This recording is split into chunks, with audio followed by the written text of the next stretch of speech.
क्या आपने कभी सोचा है कि उत्तर प्रदेश की सबसे ताकतवर सशस्त्र पुलिस फोर्स पीएसी की पहचान आखिर क्या है?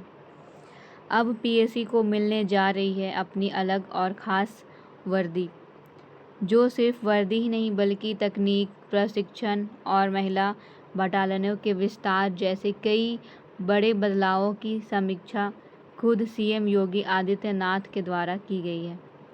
आखिर इन बदलावों को लाने का उद्देश्य क्या है? इन सारे खबरों को देखते हैं। सबसे पहले अगर हम लोग खबरों की बात करें तो पीएसी की भी यहाँ अलग अपनी खास वर्दी और उसमें कुछ बदलावों को लेकर के यहाँ पे खबर सामने आई है, जिसमें सीएम योगी आदित्यनाथ के द्वारा इस जो सूचना है इसकी समीक्षा की गई है। यहाँ पर उत्तर प्रदेश के मुख्यमंत्री योगी आदित्यनाथ ने पीएसी की समीक्षा बैठक में कुछ महत्वपूर्ण निर्देश यहाँ पे लिए हैं, जिसमें वर्दी को सिविल पुलिस से यहाँ पे अलग करने और उनको एक अलग ही विशिष्ट पहचान देने के लिए इसकी समीक्षा की गई है। सबसे पहले अगर हम लोग बात करें पीएसी के बारे में, तो जैसे कि ये उत्तर प्रदेश की एक विशेष सशस्त्र पुलिस बल है। अगर यहाँ पे देखा जाए तो ये पहले इसकी पहचान अलग थी, लेकिन अब इनमें इनकी वर्दी को और इनके अंतर्गत कुछ आधुनिकीकरण को लेकर के सीएम योगी का यहाँ पे बयान अब आ चुका है। इनके द्वारा जैसे कि कुछ कार्य किए जाते थे, जैसे कि कानूनी जो व्यवस्था होती है उसे बनाए रखना, दंगा को नियंत्रित करना, वीआईपी सुरक्षा, चुनाव ड्यूटी, आपदा राहत, विशेष सुरक्षा अभियानों के लिए नियुक्त किया जाता था। तो ये कुछ ऐसे कार्य हैं जो पीएसी का यहाँ पे दायित्व था इसे पूरे करने का। अब यहाँ पे सवाल आता है कि अलग वर्दी की आवश्यकता क्यों महसूस हुई? आखिर में सीएम को ऐसा क्या लगा जिनके वजह से उन्होंने पीएसी को एक अलग पहचान देने के बारे में सोचा? उनका सबसे पहला उद्देश्य था एक विशिष्ट पहचान, यानी कि इन्हें दूसरे जो भी सिविल सेवक हैं उनके साथ यहाँ पर उन्हें एक अलग ही पहचान देना। जनता और प्रशासन अपनी यहाँ पे जो आसानी से अपने आप को समझ सके और ये सशस्त्र बल को एक अलग पहचान मिल सके, उसके लिए उन्होंने ये निकाला है। दूसरा है मनोबल में वृद्धि। अलग वर्दी से यहाँ पर जवानों में गौरव और पेशेवर की जो पहचान है वो बढ़ेगी, जिनसे उनकी मनोबल में वृद्धि होगी। अर्धसैनिक स्वरूप को मजबूत करना। पीएसी की भूमिका सामान्य स्थान की पुलिस से यहाँ पर अलग करना भी इनका सबसे बड़ा उद्देश्य था। आधुनिकीकरण का हिस्सा, नई तकनीक जो परीक्षण है, साथ में नई वर्दी, ये सारे चीज़ों को मिला करके एक नए और आधुनिक बल स्वरूप को यहाँ पे आगे बढ़ाने का एक कार्य जो है वो किया जाएगा। योगी आदित्यनाथ ने समीक्षा बैठक में क्या क्या निर्देश दिए थे? जैसे कि अगर बात करें, सबसे पहला निर्देश था पीएसी का डिजिटल आधुनिकीकरण करना, जिसमें सभी पीएसी बटालियनों को डिजिटल नेटवर्क से यहाँ पे जोड़ने की योजना बनाई गई है। जीपीएस आधारित वाहन ट्रैकिंग के बारे में यहाँ पे बात की गई है। एआई और यहाँ पर ड्रोन आधारित निगरानी जो है वो यहाँ पे की जाएगी। सुरक्षित संचार प्रणाली की व्यवस्था और एकीकृत कमांड एवं कंट्रोल सेंटर की स्थापना। प्रशिक्षण को और अधिक आधुनिक बनाना, जैसे कि यहाँ पर उनका उद्देश्य है तकनीक आधारित प्रशिक्षण को आगे बढ़ाना।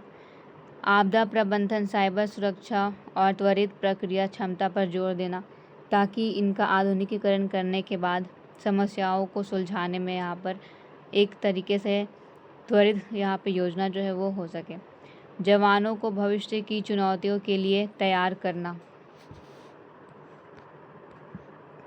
महिला पीएसी बटालियन का भी यहाँ पे विस्तार किया गया है, जिसमें लखनऊ, गोरखपुर और बदायूं में महिला बटालियन का यहाँ पे एक अलग ही निर्माण जो है वो किया गया है।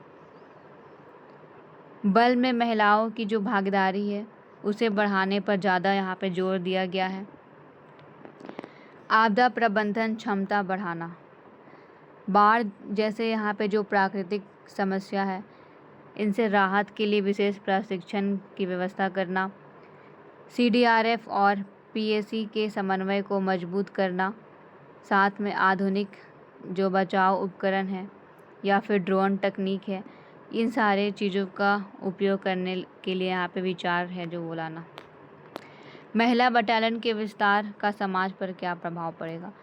जैसे कि अगर देखा जाए यहाँ पर जो ये है PRC में यहाँ पर महिला बटालियन का यहाँ पर विस्तार किया गया है, जिसमें महिला की सुरक्षा के प्रति विश्वास बढ़ेगा, महिला सशक्तिकरण को यहाँ पे बढ़ावा मिलेगा, रोजगार और यहाँ पे जो अवसर है उनमें वृद्धि होगी, भीड़ नियंत्रण और संवेदनशील मामले पर यहाँ पे बेहतर प्रबंधन करने में एक तरीके से सहायता मिलेगी।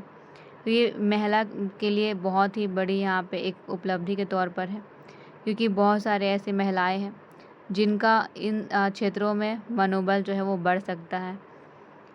सशक्तिकरण के द्वारा उन्हें बहुत ही ज़्यादा अवसर यहाँ पे मिल सकता है। लैंगिक समानता को यहाँ पे बढ़ावा देना है, रूढ़िवादी सोच को यहाँ पे बदलना है। इन समस्याओं को देखते हुए कुछ चुनौती भी यहाँ पे रहेगी, जैसे कि पर्याप्त शिक्षण, प्रशिक्षण और संस्थानों की व्यवस्था, साथ में कार्यस्थल पर सुरक्षित और समावेशी वातावरण, पदोन्नति और नेतृत्व पदों में समान अवसर सुनिश्चित करना, क्योंकि अक्सर यहाँ पर देखने को मिलता है हर जगह पर्याप्त प्रशिक्षण और संसाधन उपलब्ध नहीं होते हैं। तो इस तरीके से यहाँ पे ये एक चुनौती के रूप में भी शामिल है। हर जगह पे नेतृत्व क्षमता जो है वो भी यहाँ पर सही तरीके से आगे नहीं बढ़ पाता है।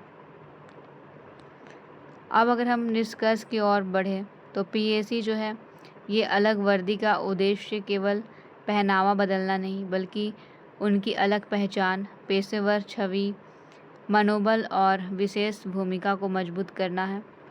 योगी सरकार PAC को मजबूत आधुनिक तकनीक, बेहतर प्रशिक्षण, महिला भागीदारी और उन्नत बुनियादी ढांचे के माध्यम से भविष्य की सुरक्षा चुनौती के लिए तैयार करना चाहती है।